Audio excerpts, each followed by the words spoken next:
m'adresser à notre réalisateur Olivier Lebras. Cette chanson, Stevie Wonder l'avait écrite pour Aïcha, sa fille, quand elle venait de naître. Voilà, donc ce qui nous permet de parler des enfants dans la peinture. Alors je me suis permis d'avancer un commentaire. Ils ne sont pas très nombreux dans la peinture, les enfants. Donc c'est bien de les mettre à l'honneur. Bah, disons que ce n'est pas, en tout cas, ceux qu'on voit le plus souvent. On voit souvent des enfants associés à d'autres personnes, effectivement. On parle souvent des adultes. Pourtant, les enfants ont été quand même peints énormément, et ce, depuis toujours. Alors au départ, évidemment, c'était à la Renaissance, vous savez, les riches familles qui étaient protecteurs et mécènes des peintres. C'était des commandes. Ce sont les gens qui avaient de l'argent qui faisaient portraiturer leurs enfants. Et puis plus on avance dans le temps, plus les peintres vont se servir de l'enfant, notamment dès le 19e siècle, comme sujet à part entière. Ils s'inspirent, ils cherchent alors les femmes nues, d'accord, les hommes, d'accord, la bourgeoisie, d'accord, et les enfants. Et on va voir en fait qu'au-delà, parfois les expositions qui ont l'air le plus simples comme ça en lecture, à savoir c'est mignon, c'est des petits enfants, etc. Il peut y avoir une deuxième lecture parce que ça va être aussi toute l'évolution de l'enfant, de la vision de l'enfant à travers la société. Du moment où l'enfant fait partie des meubles, on va dire, jusqu'à ce que l'enfant devienne un être à part entière, et même qu'on se rende compte que les enfants ne sont pas forcément heureux. Il y a aussi des enfants dans les rues, il y a des orphelins, et ça aussi, ça va beaucoup intéresser les peintres, puisque après, de toute manière, les premières lois de protection de l'enfance se mettront en place. Donc c'est cette deuxième lecture-là qui, quelque part, est très intéressante aussi dans cette exposition, de voir toute cette évolution. C'est au musée Marmottan, à Paris, et on y va tout de suite.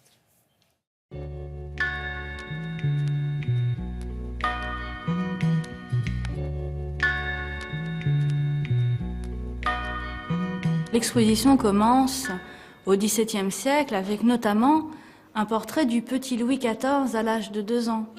Ce n'est pas ce petit poupin qui vient de naître qui est l'intérêt du peintre, mais l'homme qu'il deviendra plus tard, le futur souverain de France, tenant dans une main une fleur qui fait office de sceptre.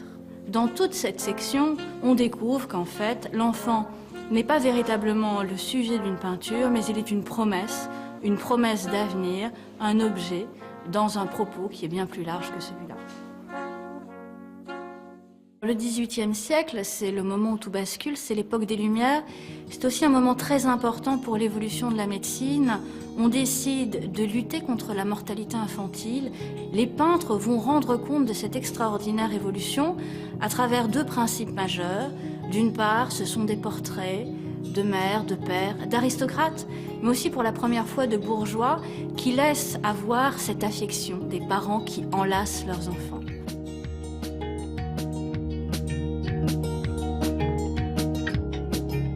On ne représente plus l'enfant comme un petit adulte miniature, mais pour ce qu'il est, un petit être qui aime jouer et qui aime apprendre.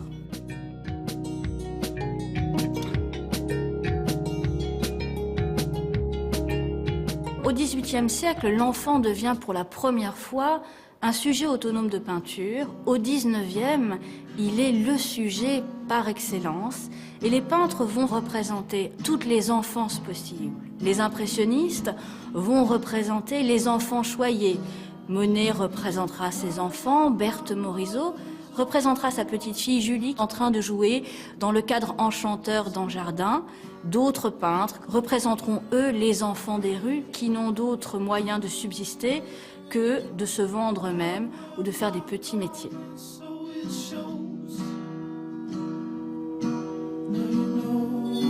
La dernière partie de l'exposition, eh bien, elle fait de l'enfant non plus un sujet de peinture, mais une source d'inspiration pour les peintres. Au début du XXe siècle, Picasso, Matisse, d'autres artistes après, Dubuffet ou Chessac, vont, pour créer une peinture nouvelle, s'intéresser à des sources nouvelles. Alors on connaît les arts primitifs, eh bien une autre source fort importante est celle du dessin d'enfants.